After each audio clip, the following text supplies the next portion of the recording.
హల్లెలూయా. మంచిది. స్టేజ్ అలంకరించిన సేవకులందరికీ ఇప్పుడు వందనాలు. అదే రీతిగా మరొక నూతన సంవత్సరంలోకి అడుగుపెట్టి 15 సంవత్సరాల్లో అడుగుపెట్టి దేవుని దయాకీటను పొందుకున్న బిడ్డకు కూడా ప్రత్యేక వందనాలు. మార్కయ్య గారు ప్రత్యేక హల్లెలూయా. కూడి వచ్చిన మీ అందరికి కూడా ప్రభుత్వ వందనాలు. మంచిది. ఈ రాత్రికాల సమయంలో నిజంగా మార్కయ్య గారు ఎంత దూరం వెళ్ళి పరిచయం చేస్తా ఉంటే పిల్లలు అంతా దీవించబడుతున్నారు. Praise lord.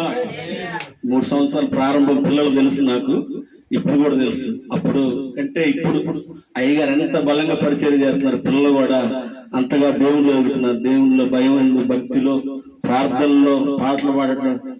మన చుట్టూ కూడా డ్రమ్ము నేర్చుకుని చాలా సంతోషం అనిపించింది నాకు. అంటే అయ్యగారు ఎంత పరిచయం చేస్తా ఉంటే పిల్లలు అంతగా దీవించబడుతున్నారు.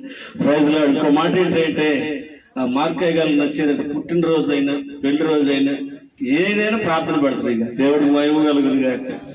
ప్రార్థన ద్వారా దేవుని సన్నిధిలో సంతోషించాలని ఒక కోరిక, ఆలోచన కలిగి ముందుకు నడుస్తారు. చాలా సంతోషం. ఈ లోకంలో ఉన్న వాళ్ళు అయితే పెళ్లి రోజులకి ఎక్కడికెక్కడికి వెళ్తూ ఉంటారు, బర్త్డేలకి ఎక్కడికెక్కడికి తిరుగుతూ ఉంటారు. ఈ కుటుంబం అయితే సేవకులు, మరి ముఖ్యంగా ఎక్కువ మందిని సేవకులు పిలిపించి ప్రార్థన చేసుకోవడం, ప్రార్థన పెట్టించుకోవటం జరుగుతుంది. నిజంగా బిడ్డలను దీవించాలి. ఇంకా దేవుడు ఈ పరిచయం విస్తరింప చేయాలి. అనేక ఆత్మను దేవుడు తన దాసుల చేతులకు అప్పగించాలి. అంత మాత్రమే కాదు, ఈ పరిచర్యలో దేవుడు మందిరాలు అనుగ్రహించునుగాక, మందిరాలు అనుగ్రహించునుగాక, నూతన ఆత్మలు అనుగ్రహించబడును గాక, ఈ కుటుంబం ఆయుర ఆరోగ్యాలతో దీవించబడును గాక. ఆమె మాటలు దేవుడు దీవించునుగాక.